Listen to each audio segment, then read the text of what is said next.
So, why'd you want to name me Atreus? I know it can't be for a god. No. He was a soldier. A Spartan. A great warrior? All Spartans are great warriors. We trained from birth. Our lives were discipline, duty, battle, and death. Life was grim, and we greeted it grimly. But Atreus of Sparta was unlike the rest of us. He wore a smile even in the worst of times. He was happy. He inspired us to hope that though we were machines of war, yet there was humanity in us. Goodness. When the day came for him to lay down his life in battle, his sacrifice saved countless others and turned the tide in our favor. I carried him home on his shield and buried him with all the honors of Spartan custom. His memory was a comfort in dark times. Wow, you actually told a good story. Mimir missed it.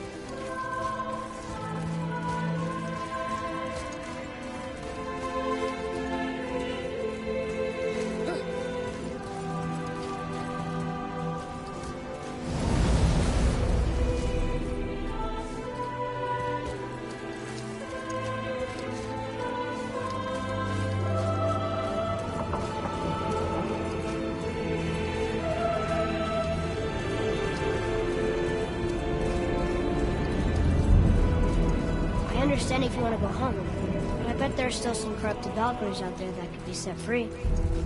Some other help people need. Maybe helping people is part of why Mom sent us out here, too. I mean, what would Atreus of Sparta do? And what would Loki do? Huh. That's a weird name. I'm glad we went with yours.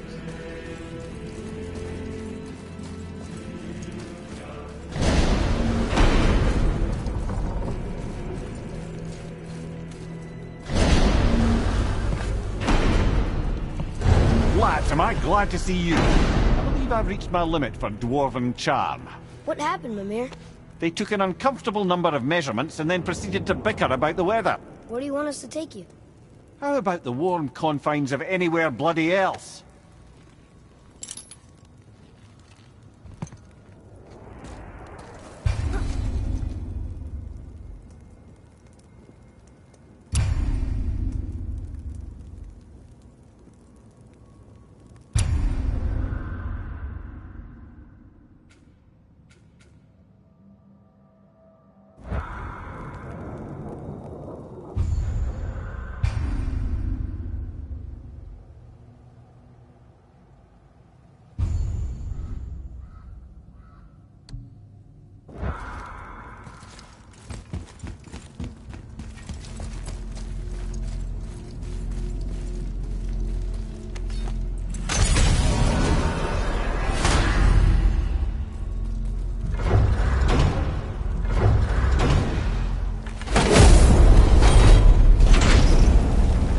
Before we return to Midgard, I should warn you.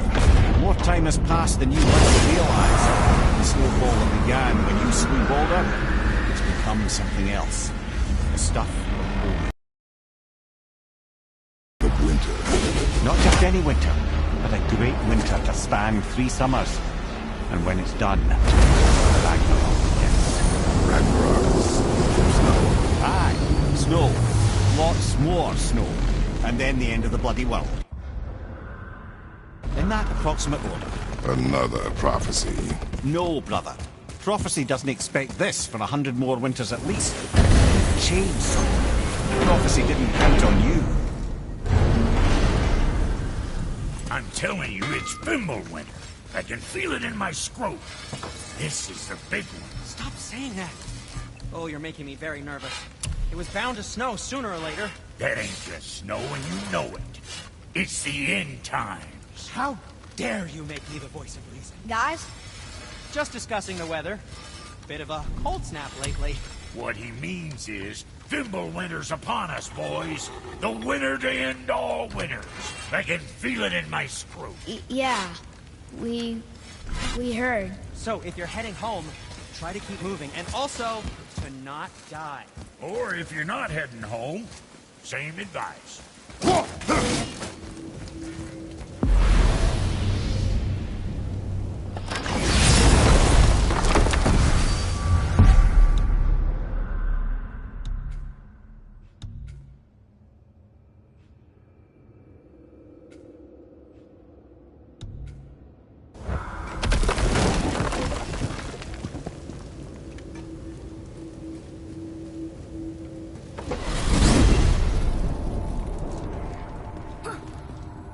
Ymir, what else did the serpent tell you when you spoke?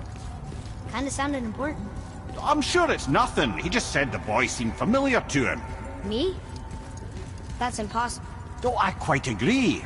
Unless, perhaps, he refers to something yet to be. It is said that when Jormungandr and Thor battle at Ragnarok, their clash so violently shakes the Tree of Life that it splinters, casting the serpent backward through time, even before his own birth. What? That is madness. Well, I did say not to concern yourself.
Have you made it out of Fafnir's storeroom yet?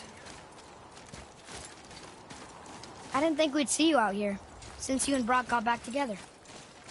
Everything okay? Oh, better than ever. You know, I really think we've both grown in our years apart. So how come you're back here? Just catching some fresh air. Look, I love my brother. Come, boy. Right behind you.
Ymir, how'd you come to be in these lands?